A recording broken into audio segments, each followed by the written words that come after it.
Today, I'm going to talk to you a little bit about how scars are impacting our healthcare system. So, when I first started massage, I had the opportunity to work at Shouldice Hernia Hospital. So, Shouldice is this really special hospital where all they do is a very specific type of hernia repair. What's really cool about Shouldice is not just this unusual type of repair that has these great results, it's their aftercare. So after surgery, within about 4 hours after surgery, a nurse comes in and people get up and they go for their first walk. The next day, they're encouraging walking all day. They have a specialized, like a specific exercise class. So 11 o'clock every day, you got to be there for the exercise class. And they also offer massage therapy in the hospital. So that's what I was doing there. And I was seeing people 1 to 2 days after their surgery. This is really unusual. Most hospitals, most post-surgical care doesn't include body work almost at all, aside from maybe physio. And not to say that physio is bad or all physios treat the same way, but in a lot of cases, they're not looking at the whole picture. They're very specific, or they're not quite getting all the way there. And even if they are doing everything they can, a lot of stuff they're seeing is out of their scope or would be better suited to be seen by somebody else. So a massage therapist or an osteopath or whoever. Sometimes they should be seeing somebody like a naturopath, but they get physio and they get a 6-week checkup with their surgeon and no other visits with the doctor. So this is really problematic because a lot of things can go wrong after a surgery. And even if they're not going wrong, there are these little minute details that are getting missed. And so what we see is people that things do go very wrong, instead of having access easily to a doctor, they have to sit in an emergency room for 6 to 12 hours. And people where things are not, not too bad, whatever, what happens is, oh, my knee, like I had my knee replaced or whatever, and now it's numb. There's pain. I can't really tell where it is. That's because connective tissue has some of the highest amounts of proprioceptive and nociceptive fibers in the body. So that just meaning that in the connective tissue, that is the part of the body that is going to tell you how this hurts and where am I in space. And if there are adhesions and things going on that are causing dysfunction in that area, how am I going to know where that body part is in space? And when I have compression on those areas, I'm also going to have more pain. So with all of that being said, what then ends up happening is I'm going to walk differently. I'm going to protect that.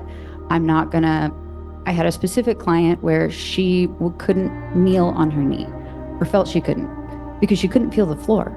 So she was afraid that she was causing herself injury because she couldn't feel the floor. So her scar looked great. It healed fine. When I touched it, I could tell that it didn't move very well. It was very stuck, very adhered. But if a doctor or surgeon was to look at that scar, they would say, yep, that looks great. But the issue is she is now moving differently. So she came to me, she had knee, but then also hip, low back. And the other leg is going to start to bother her. My mom also has had a surgery, and she had ACL repair. Never walked right because it's never felt the same. That happened over 20 years ago. It still doesn't feel the same. And now she needs a knee replacement in the other knee because she's been favoring that leg because she is afraid to walk on the one that had the surgery. She's never trusted it. And because she's never trusted that, now needing this other surgery, had she had the care that she needed, had more like potentially body work, massage, that type of thing, could she have avoided now needing a replacement on the other side? So that, I think, is the role that as massage therapists we have to play, because there's so many gaps in our system that we have the ability to fill. And getting there and doing some work, I think we can really kind of change how people are healing and how much pressure is on our system. So if we think about these people who now need subsequent surgeries, or we think about people who have done damage because they weren't told what to do, they didn't move at all, and now they try to move and they can't, they have problems. Or they were told, and I heard this one a lot, you can return to normal activity after 6 weeks. They didn't ask what normal activity was. So normal activity could be sitting at my laptop all day, or normal activity could be running a marathon.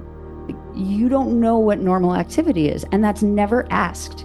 So when they go for those 6-week checkups and they're told return to normal activity, they are like, okay, I'll just start doing whatever I was doing.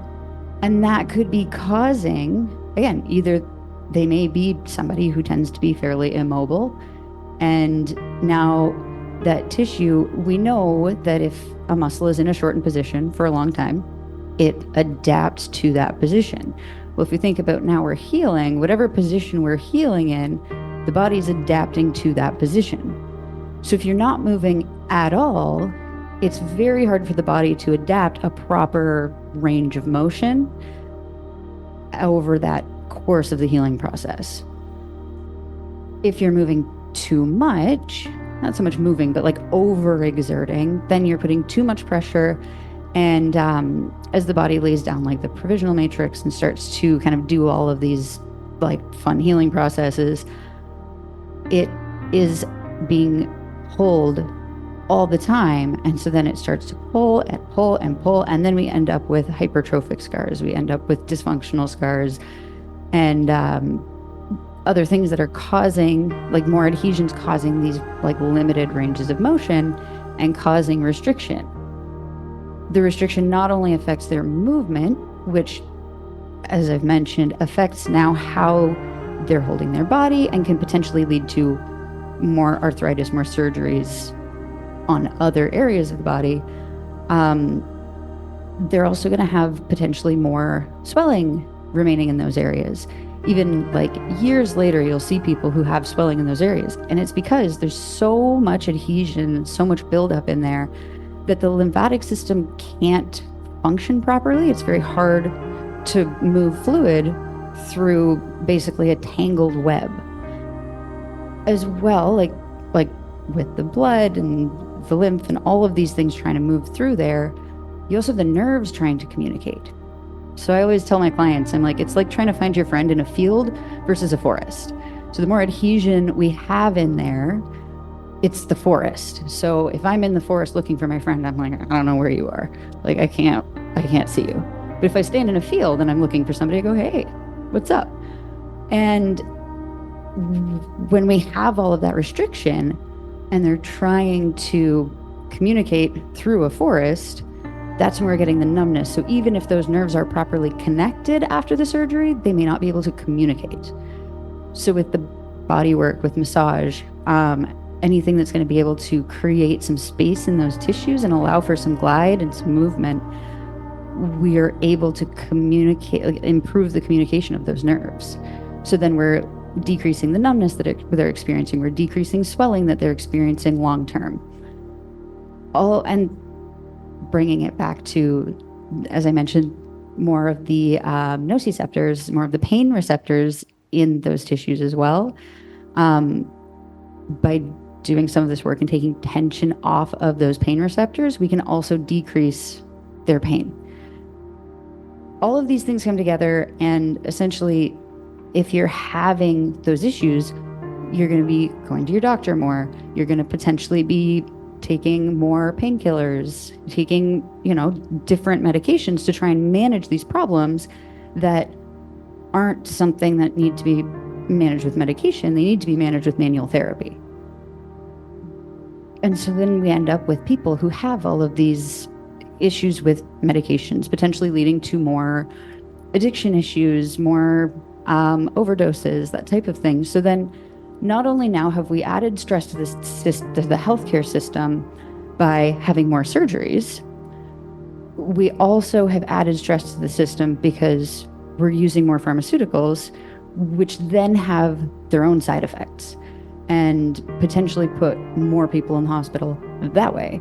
So just by not taking care of scars and like really any type of like injury, but because a surgery, I had a conversation with Kathy Ryan recently, and she mentioned a surgery is a scheduled injury.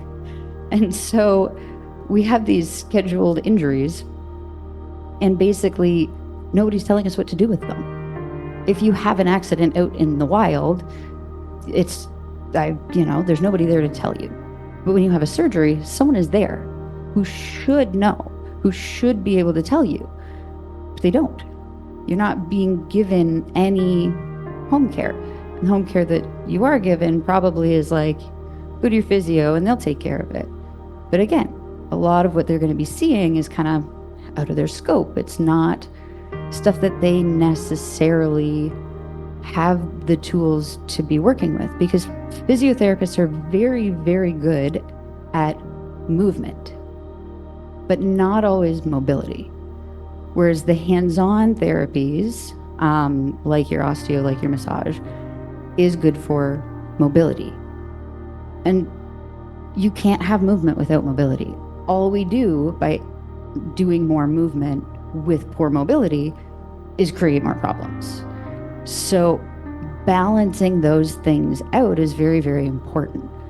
And the physio is very important for getting that movement. But again, we have to pair it with mobility, or we're going to have these like weird postures and habits because we're protecting areas that we, could potentially have more normal function in if we were taking care of them properly and taught how to do so. When I was working at Schuldeis, I had a few times where I would be waiting at the nurse's desk to do my little talk, and the nurses would be like, "So what do you do?" I'm like, "I've been here for like a year, guys." Like, how do you not know what I do? But none of them ever would come up to see us. And for a lot of people, the thought of having work, especially 1 to 2 days after surgery, but around scars kind of at any point, seems like weird and crazy. Like, so many times I have people coming in going, "Well, this is just how it is now." But it doesn't have to be. So we need to be teaching people that it doesn't have to be like that. They are able to change things by getting the knowledge and the information. And there's so much that we can do. And like, there's a lot of people, even here at this conference, that have so many skills that could be so beneficial. And a lot of therapists already have the tools that they need to make changes. It's just learning how to use those tools to make those changes. So I really, really think that there's a lot that can be done to improve post-surgical care that can help to take a lot of pressure off of an already very stressed healthcare system. And RMTs have the power to do it. Thanks, guys.